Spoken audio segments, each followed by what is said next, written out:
Madam, ఒక వస్తువు కొనుగోలు చేసేటప్పుడు ఆ కొనుగోలుదారుకి అయితే ఖచ్చితంగా అడిగేటువంటి హక్కు అయితే ఉంటుంది. ఖచ్చితంగా ఉంటుంది. ఎందుకంటే మీ పికిల్స్ చాలా ఎక్స్పెన్సివ్గా ఉన్నాయి అని అడగడమే ఆ కస్టమర్లు చేసిన తప్ప, ఆ అడిగినందుకు గాను ఆ లేఖ్య అసభ్యకరమైనటువంటి పదజాలంతో వాళ్ళని దూషించడం ఎంతవరకు కరెక్టు? ఇంకోటి, అసలు అలేఖ్య తానే ఒక మహిళగా ఉండి, ఒంటరి మహిళగా ఇప్పుడు బిజినెస్ని రన్ చేస్తూ, ఇప్పుడు కస్టమర్ అయినటువంటి మరొక మహిళ మీద ఆవిడ దూషించడం ఎంతవరకు కరెక్ట్ అంటారు? అసలు ఈ విషయంలో అసలు వాళ్ళని క్షమించడానికి వీల్లేదు. ఈ సోషల్ మీడియా ఇచ్చిన ఒక గొప్ప అవకాశం ఏంటి అంటే, మనకి డైరెక్ట్గా మనిషి కనపడ్డం. ఒకవేళ మనిషి కనపడినా, ఇప్పుడు మీరు నేను ఇలా కూర్చుంటే ఇప్పుడు నేను ఒక ఫోన్లో తిట్టినన్ని తిట్లు మీ ఎదురుగా తిట్టలేను. మీరు నన్ను తిట్టాలన్నా, నేను మిమ్మల్ని తిట్టాలన్నా ఫోన్లో తిట్టినంత జోష్గా ఎదురు బదురు కూర్చుని తిట్టలేము. ఆ అవకాశం వచ్చింది వీళ్ళకి. వచ్చేసరికి వీళ్ళు ఇష్టం వచ్చినట్టు మాట్లాడుతున్నారు. ఇప్పుడు మనం ఒక చిన్న చేంజ్ చేద్దాం. ఇక్కడ ఏంటంటే, రోడ్డు పక్కన కూరగాయలు అమ్ముకునే వాళ్ళు ఉంటారు, ఆకుకూరలు అయ్యి అమ్ముకునే వాళ్ళు ఉంటారు. వాళ్ళ దగ్గరికి వెళ్ళి మనకు నచ్చని ప్రైస్ చెప్పారనుకోండి, వాళ్ళు ఏంటయ్యా ఇంత ఇంత రేటా, ఏంటి రేట్ ఏంటి, మేమన్నా మరీ మేము పల్లెటూరు నుంచి వచ్చిన వాళ్ళమే, ఏదో సిటీలో ఇప్పుడే కార్ దిగి వచ్చాం అనుకుంటున్నావా, మాకు అన్నీ తెలుసు అన్నాం అనుకోండి. అంటే వాళ్ళు ఏమంటారు, కాదమ్మా కొనుక్కురా, పంట సరిగా రావట్లేదు, లేకపోతే రైతులు ఎక్కువ రేటు అమ్ముతున్నారు, ఏదో మనకి సర్ది చెప్తారు. అట్లా కాకుండా నీకు ఇష్టమైతే కొనుక్కో, లేకపోతే లేదు అని ఇప్పుడు వీళ్ళు పెట్టిన ఆన్సర్ లాంటి మాట గనక వాళ్ళు అన్నారు, ఆ మహిళ ఆత్మస్థైర్యం ఎంత దెబ్బతింటది ఈ ఆడియో విన్న తర్వాత. నువ్వు నా పికిల్స్ కొనలేవు, నువ్వు ఎంత దరిద్రంలో ఉన్నావో నాకు తెలుస్తూ అర్థమవుతుంది, పాచి పనులు చేసుకో. ఇప్పుడు మనము రోల్ చేంజ్ చేస్తే గానీ మనుషులకి మనకి ఎక్కదు. ఓకే, ఇప్పుడు ఆ రోడ్డు పక్కన కూరగాయలు అమ్ముకునేవాడికి నీకు తేడా ఏంటి చెప్పు? వాళ్ళైతే అనగలుగుతారు అట్లాంటి మాటలు అంటే, మనం ఊరుకుంటామా? అసలు ఏం చేస్తాము, ఆ వంతున వాడిని లాగి రోడ్డు మీద నుంచోబెట్టి వాడి కూరగాయలన్నీ చెల్లా చెదిరించి నానా గందరగోళం చేస్తాం, ఇన్ని బూతులు కనుక మాట్లాడితే. అవును, మరి నీకు ఎక్కడి నుంచి వచ్చింది ఇంత ధైర్యం, ఇంత ధీమా, ఇలా మాట్లాడే ధైర్యం? ఒక 2 మాటలు మనం ఒకసారి రిపీట్ చేస్తే మేడం చాలా ఒక రకమైన జగుప్స్ కలుగుతుంది. నువ్వు ఈ పచ్చళ్ళు ఎట్లాగూ కొనలేవులే కానీ నీ దగ్గర డబ్బులు ఉన్నట్లేవు, వెళ్ళి 4 ఏళ్లలో పాచి పని చేసుకో అనటం ఎంత దారుణమైన మాట.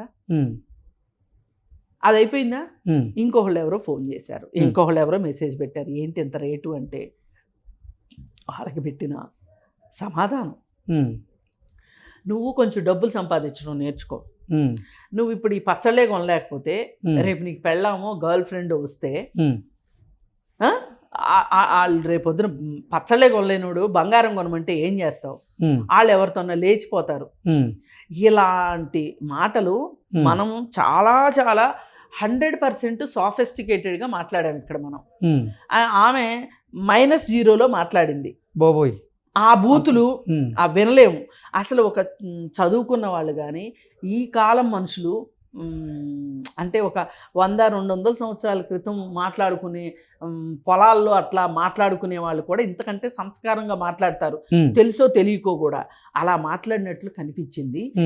ఏది ఏమైనప్పటికీ నాకు ఇంకొక మాట ఏం నచ్చలేదంటే మేడం, ఇప్పుడు అక్కడ ఒక మగ మనిషి మిమ్మల్ని అడిగాడు, ఇంత రేటా ఏంటమ్మా అని. అడిగినప్పుడు లేదండి మా క్వాలిటీ ఇంత, మా విధానం ఇంత, మా పచ్చడి ఇంత, ఇష్టమైన వాడే నూనెలు మంచి నూనెలు అని చెప్పచ్చు, మీరు ఏమన్నా చెప్పండి.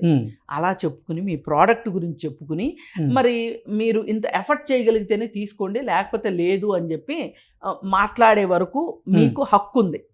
అతనికి ప్రశ్నించే అధికారం ఉంది, మీకు చెప్పే అవసరం ఉంది, ఎందుకంటే మీరు అమ్ముకునే వాళ్ళు, వాళ్ళు కొనుక్కునే వాళ్ళు కాబట్టి. అయితే అక్కడ నువ్వేం చేసావు, మీ ఆవిడ నీ గర్ల్ ఫ్రెండు ఎవరితోనో లేచిపోద్ది, ఆ అమ్మాయిని దూషించావు, ఆ అమ్మాయి క్యారెక్టరు అసాసినేషన్ చేసావు. ఆ అమ్మాయి అది అయిపోయిన తర్వాత వాళ్ళ అమ్మ దగ్గరికి వెళ్ళింది, వాళ్ళ అమ్మ గురించి బూతులు. అది నేను అసలు తలుచుకోవటం కూడా నాకు ఇష్టం లేదు. ఈ రెండు విషయాలను బట్టి చూస్తే వీళ్ళకి కనీసమైన మానవత్వం, మర్యాద, గౌరవం ఏమి లేకపోగా అడ్డగోలుగా మాట్లాడటం నేర్చుకున్నారు వీళ్ళు. ఎందుకు నేర్చుకున్నారు అంటే కూడా నేను మీకు ఎక్స్ప్లెయిన్ చేస్తా. ఎందుకు మేడం? ఎందుకంటే ఇప్పుడు చాలా కష్టపడితేనే ఒక వ్యాపారం నిలబడుతుంది. కింద నుంచి రావాలి, స్టెప్ బై స్టెప్ రావాలి అంటే ఒక పునాది ఉండాలి. ఆ పునాది ఉన్నవాళ్ళు వ్యవహారం ఒక రకంగా ఉంటుంది, పునాది లేని వాళ్ళ వ్యవహారం ఒక రకంగా ఉంటుంది. అంటే కష్టం విలువ తెలిసిన వాళ్ళు ఖచ్చితంగా ఆ పునాది ఉన్నవాళ్ళు ఏం ఆచరిస్తారంటే, మరి వాళ్ళ మా నాన్న అన్నాడు అని చెప్తున్నారు వీళ్ళు, అన్నాడో లేదో నాకైతే తెలియదు, మనం వినలేదు కదా. Customer is our God. ఈ పాలసీ చెప్పింది ఎవరో తెలుసా అండి? ఈ ప్రజెంట్ జనరేషన్కి తెలీదు. Mahatma Gandhi. Customer is our God. కస్టమర్కు ఉన్న రైటు, బిజినెస్ పీపుల్కి ఉండాల్సిన ఎథిక్స్, ఇవన్నీ గాంధీజీ చెప్పారు. ఈ గాంధీజీ చెప్పిన ఎథిక్స్ని, ప్రిన్సిపల్స్ని, వీటిని బాగా ఎక్కువగా పాటించిన వాళ్ళు టాటాస్ మన ఇండియాలో వ్యాపార వర్గాల్లో. అవును. తర్వాత వాళ్ళకి అసలు మిగతా చాలా మందిని గురించి మనం మాట్లాడుకోవటమే వేస్ట్. అయితే ఎవరైనా సరే ఒక కస్టమర్ వెళ్ళి టాటా ఆఫీసు, ఏ ఆఫీస్కైనా సరే మీరు వెళ్ళి ఏదైనా ఒక సమస్య గురించి, ప్రోడక్ట్ గురించి కంప్లైంట్ చేయడానికి వెళితే వాళ్ళకి ఇచ్చిన మర్యాదని, మీ షాప్ భలే బాగుందండి, మీ ప్రోడక్ట్స్ భలే బాగున్నాయండి అనే వాళ్ళకి వాళ్ళు విలువ ఇవ్వరు, వాళ్ళు ఖాతరు చేయరు అసలు. అవును. ఎవరైతే సమస్య గురించి వెళ్ళారో వాళ్ళని 24 అవర్స్లో వాళ్ళు సెటిల్ చేస్తారు. ఒకవేళ చేయలేదు అనుకోండి, చేయలేదు అంటే గనక ఏం చేస్తారు తెలుసా అండి? వీళ్ళు గనక ఇంకొంచెం పై వాళ్ళకి గనక కంప్లైంట్ చేస్తే ఉద్యోగం నుంచి తీసేస్తారు. ఓకే. ఇలాంటి విషయమే నేను ఒక చోట చూశాను. ఏంటంటే కళాంజలి షాప్ ఉంది కదా, బషీర్బాగ్లో ఉంటుంది కళాంజలి షాప్. కళాంజలి షాప్కి ఒక ఆమె వెళ్ళింది, బట్టలు కొనుక్కుంది. మరి అక్కడ సరిగ్గా చూసుకుందో చూసుకోలేదో, ఇంటికి వచ్చిన తర్వాత డ్యామేజ్ ఉంది చీరలో. అయితే ఆమె వెళ్ళి అడిగింది కళాంజలిలో. వాళ్ళు అసలు ఏమాత్రము సరిగ్గా సమాధానం చెప్పట్లా. వాళ్ళకి చీర చూస్తే ఖరీదైంది, అలా అని వదిలేద్దామని లేదు. శైలజా కిరణ్ గారు గురించి ఎవరో చెప్పారంట, ఆవిడ అస్సలు ఊరుకోదు, ఇట్లాంటివి కస్టమర్ని చాలా బాగా చూసుకోవాలంటది ఆవిడ అని వీళ్ళకి తెలిసి. వీళ్ళకి ఏంటంటే ఒక పంతం వచ్చింది, వచ్చి ఉషా శైలజా కిరణ్ గారిని అప్రోచ్ అయ్యారు. ఆవిడ వాళ్ళని అడిగితే అసలు అలాంటిది ఏమీ జరగలేదు అన్నారంట ఇమ్మీడియట్గా. అంటే ఆవిడ పట్టుదల చూడండి. ఈ కంప్లైంట్ చేయడానికి వచ్చిన ఆవిడ ఊరికే ఎందుకు కంప్లైంట్ చేస్తుంది అని సీసీటీవీ ఫుటేజ్ తెప్పించుకుని చూసిందంట. విత్ ఇన్ 1 అవర్లో వాళ్ళకి షోకాజ్ నోటీస్ ఇచ్చి ఆల్మోస్ట్ టెర్మినేషన్ అని చెప్పేసిందంట వాళ్ళకి. ఈవిడికి ఇంకొక చీర ఇచ్చి పంపించిందంట. ఇప్పుడు నాకు సొంత అనుభవం కూడా చెప్తున్నా. మై చాయిస్ షాప్లో ఒకసారి చీర బాగాలేదని నేను వెళితే వాళ్ళు ఏం చేశారంటే, రంగు వెలిసిపోయింది, మీరు బ్లౌజ్ కట్ చేసుకున్నారు కదా, దానికోసం ఒక 400 తీసేయండి, మిగతా డబ్బులతో మీరు ఇంకో చీర కొనుక్కోండి అని చెప్పారు వాళ్ళు. ఇది నేను కనీసం ఒక 100 మందికి చెప్పుకుంటా ఈ మాట. అది వాళ్ళకి ఎంత పబ్లిసిటీ అండి. ఇప్పుడు ఈ కళాంజలిలో జరిగిన ఆవిడ కూడా ఇలాగే చెప్పుకుంటుంది కదా. ఇది అసలు వ్యాపార సూత్రం అంటే. ఈ వ్యాపార సూత్రము వీళ్ళకి ఎందుకు తెలియలేదు అంటే, పిల్ల కాకులు. ఇంకొక ఎగ్జాంపుల్ కూడా చెప్తాను. రోడ్డు పక్కన చెట్లు వేస్తారు. ఒక 100-150 సంవత్సరాల క్రితం వేసిన చెట్లు అవి చిన్నగా పెరుగుతూ భూమిలోకి బాగా వెళుతూ మహావృక్షాలు అవుతాయి. అవును. అవి ఓ మాదిరి గాలికి చెలించే చెట్లు కాదు. ఆ చెట్లు పడిపోవు గాలివానలకి, కానీ ఫాస్ట్గా పెరిగే చెట్లు కొన్ని ఉన్నాయి. హైబ్రిడ్స్ వచ్చినాయి ఈ మధ్యకాలంలో. ఈ హైబ్రిడ్స్ ఏం చేస్తాయంటే కిందకి ఎక్కువ వెళ్లకుండా పైకి ఎక్కువ వస్తాయి. గాలి వస్తుంది, ఫస్ట్ పడే చెట్లు అయ్యే. మీరు ఎప్పుడన్నా వర్షాలు వచ్చినప్పుడు ఈ గాలులు వచ్చినప్పుడు చూడండి, చెట్లు ఫెళఫెళమంట ఇరిగి పడిపోతాయి కొమ్మలు. ఇలాంటి చెట్లు ఇప్పుడు వీళ్ళని ఈ అలేఖ్య చిట్టి పికిల్స్ ఈ కిందకి ఎక్కువ వెళ్లకుండా పైకి ఎక్కువ పెరిగే మొక్కలు అన్నమాట ఇవి. అందుకని ఇలాంటి మొక్కలు ఇలాగే పడిపోతాయి.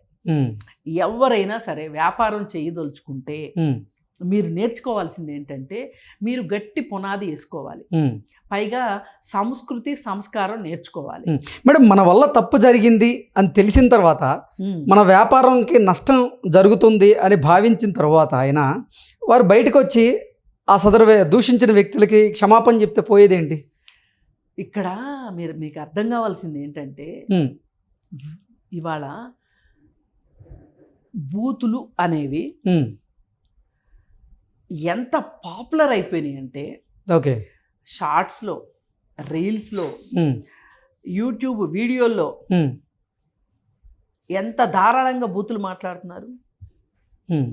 ఇప్పుడు వీళ్ళు మాట్లాడిన మాటల్ని నేను ఎట్టి పరిస్థితుల్లో 100% సమర్థించను, 200% సమర్థించను. కానీ ఇలా బూతులు మాట్లాడటము అనేది ఎలా సొసైటీలోకి చొచ్చుకుని వచ్చాయో మీరు ఒక్క నిమిషం ఆలోచించండి. ఎందుకు మనం ఈ ప్రమాదంలో పడుతున్నాం? మనం ఇవాళ చిన్న పిల్లలు అర్థం తెలియని బూతులు మాట్లాడుతున్నారు. ఎందుకు మాట్లాడుతున్నారు ఈ బూతులు అంటే సోషల్ మీడియా గొప్పతనం. సోషల్ మీడియా ఈరోజు వీళ్ళ మీద ఏదైతే వచ్చిందో ఒక నిరసన సోషల్ మీడియానే తీసుకొచ్చింది. అవును, అలాగే వీళ్ళ బిజినెస్ని పెంచింది సోషల్ మీడియాని, అలాగే బూతులు ప్రమోట్ అయింది సోషల్ మీడియాలో. అంటే సోషల్ మీడియా ఎన్నిటికి ప్లాట్ఫామ్ అర్థం చేసుకోండి. అందుకని మనము ఏ మొక్క వేస్తే ఏ విత్తనం వేస్తే ఆ మొక్కే వస్తుంది. అంతేగాని మీరు విత్తనం ఒకటేసి మొక్క ఇంకొకటి రావాలంటే ఎలా కుదురుతుంది? ఈ బూతులు ఉన్న వీడియోలకి సబ్స్క్రిప్షను, అదే లైక్లు ఎన్ని పడుతున్నాయో, వ్యూవర్షిప్ ఎంత ఉంటుందో చూడండి. మనం అంటే ఏమవుతుంది అంటే దీనికి ఒక సోషల్ అప్రూవల్ వస్తుంది. ఈ సోషల్ అప్రూవల్ ఎంత దారుణం చేసిందో వీళ్ళు ఏమనుకున్నారు, ఇలా మాట్లాడితే మమ్మల్ని ఎవరేం చేస్తారు అనుకున్నారు. కానీ ఏం చేశారో చూపించారు. ఇప్పుడు నా అన్వేషణ అనేవాడు ఉన్నాడు, వాడు బూతులు మాట్లాడుతున్నాడు. కానీ బూతులు మాట్లాడుతూ వాడు తెలివిగా ఈ బెట్టింగ్ యాప్ల ప్రమోషన్ గురించి, ప్రమోట్ చేసిన వాళ్ళ గురించి ఇష్టారీతిన బూతులు మాట్లాడుతున్నాడు. కానీ వాడికి జనాలందరూ చూస్తుంది ఏంటి, వాడి కాజ్ మంచిదే కదా అని మాట్లాడుతున్నారు. కానీ కాజ్ మంచిది కావచ్చు, కానీ వాడు మాట్లాడుతున్న మాటలు ఎంత దుష్ప్రభావం చూపిస్తాయి. నిన్నగాక మొన్న ఒక సినిమా వచ్చింది, సంక్రాంతికి వస్తున్నామని. ఆ సినిమాలో ఆ చిన్నపిల్లోడు ఎన్ని బూతులు మాట్లాడాడు. ఇవాళ మనకు అసలు చాలా సర్వసాధారణం అయిపోయింది బూతులు వినటము, మాట్లాడటం. వింటే ఖండించట్లేదు, మాట్లాడకుండా ఉండట్లేదు. ఇవన్నీ ఈ జాడ్యాలన్నీ పోతేనే కాస్త మంచి వాతావరణం ఉంటుంది. మంచి వాతావరణంలో మంచి మనుషులు ఉంటారు. ఒకవేళ ఎవరన్నా ఒకరు ఇద్దరు ఉండకపోతే వాళ్ళని ఏరి వేయటం చాలా ఈజీ అవుతుంది. ఇవాళ ఎంతమందిని ఏరేస్తారు, ఎంతమందిని ఇచ్చేస్తారు చెప్పండి. మనం ఒక గొంగట్లో ఉన్నాం, ఎంట్రుకలు ఏరుతున్నాం. నేను స్వచ్ఛమైన అని అనను కానీ ఒక ఆరోగ్యకరమైన మాటలు వినాలని కోరుకుంటున్నా. కానీ వాళ్ళకి మట్టుకు కరెక్ట్ బుద్ధి చెప్పారు. ఇట్లా ఎవరు చేసినా బుద్ధి చెప్పాల్సిందే. వాళ్ళు ఎందుకు ఒక సారీ చెప్పొచ్చు కదా వాళ్ళకి అని మీరు అంటున్నారు. పైగా సారీ చెప్పకపోగా అందులోంచి ఒక సిస్టర్ వచ్చి ఇప్పుడు ఒక వీడియో చేసి పెట్టింది. ఆ వీడియోలో ఆవిడ ఏమంటది అంటే, ఇప్పుడు మమ్మల్ని కూడా అసలు నేను లేను ఆ వీడియోలో, నన్నెందుకు చేర్చారు అని ఒక మాట అంటూ, ఇప్పుడు మమ్మల్ని కూడా అదే విధంగా తిడుతున్నారు కదా, ఇప్పుడు మేం చేసిన తప్పే మీరు చేసే కాడికి ఏంటి అని మాట్లాడుతుంది తప్పితే, అక్కడక్కడ అప్పుడప్పుడు కొంచెం ఏదో బట్టర్ పోస్తుంది తప్పితే, ఆమె మనస్ఫూర్తిగా మా చెల్లెలు చేసింది తప్పు, ఈ వ్యాపారం మా ముగ్గురిది, నాకేంటి సంబంధం అని అనుకోకుండా మేము ముగ్గురం చేశాం కాబట్టి ముగ్గురులో ఎవరు తప్పు చేసినా అందరము బాధ్యత వహిస్తాము అనే ఒక ఉద్దేశం గనక ఉండుంటే గనక, అంటే ఇవన్నీ ఉండాలి అంటే మళ్ళీ అక్కడికే వస్తుంది. వినయం, విధేయత ఉండాలి, సంస్కృతి, సంస్కారం ఉండాలి. అంటే మీ చెల్లెల తరపున నువ్వు సారీ చెప్పినా పోయిందేంటి? వివాదం సద్దు మనకిద్ది కదా. అసలు కాదండి, వాళ్ళకి ఆ ఉద్దేశమే లేదు. వాళ్ళ దగ్గర వాళ్ళ మ్యానుఫ్యాక్చరింగ్లోనే అలాంటి ఉద్దేశాలు లేవు వాళ్ళకి. వాళ్ళు మ్యానుఫ్యాక్చరింగ్ డిఫెక్ట్ పీసెస్ అంతే. ఇప్పుడు చాలా మంది అంతే. Okay madam, thank you so much. Thank you.